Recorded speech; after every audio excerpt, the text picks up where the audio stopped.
كانت نهى وأدهم في يوم من الأيام مثال للزوجين اللي بيتقال عليهم عايشين حياة مستقرة، اتجوزوا عن حب وأنجبوا ولدين، مالك وآسر.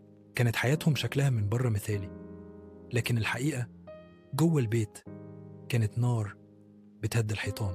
بدأت المشاكل تظهر بعد أول 2 زواج، لما الضغوط زادت والآراء بقت دايما متضاربة، وأدهم بقى رافض إنها تشتغل وهي شايفة إن شغلها مستقبلها ومش عايزة تبقى مجرد ست بيت.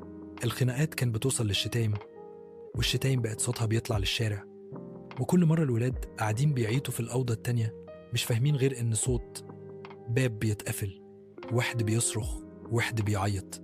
بعد 8 سنين جواز قرروا ينفصلوا، بس الطلاق ما كانش نهاية الخلاف، ده كان بدايته.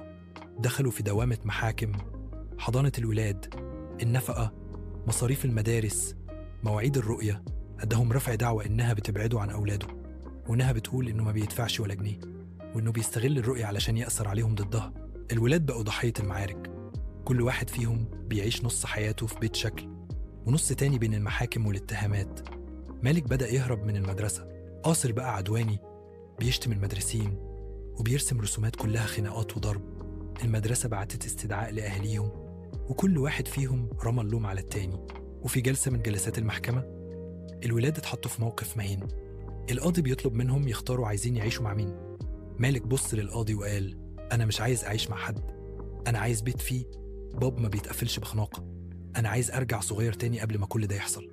الجملة دي كسرت قلب القاضي وكسرت قلوب اللي في القاعة، لكن للأسف القانون ما بيعالجش الكسر اللي جوه قلوب العيال. القانون بيحكم أوراق، لكن العيال بتحكمهم الصدمة والضياع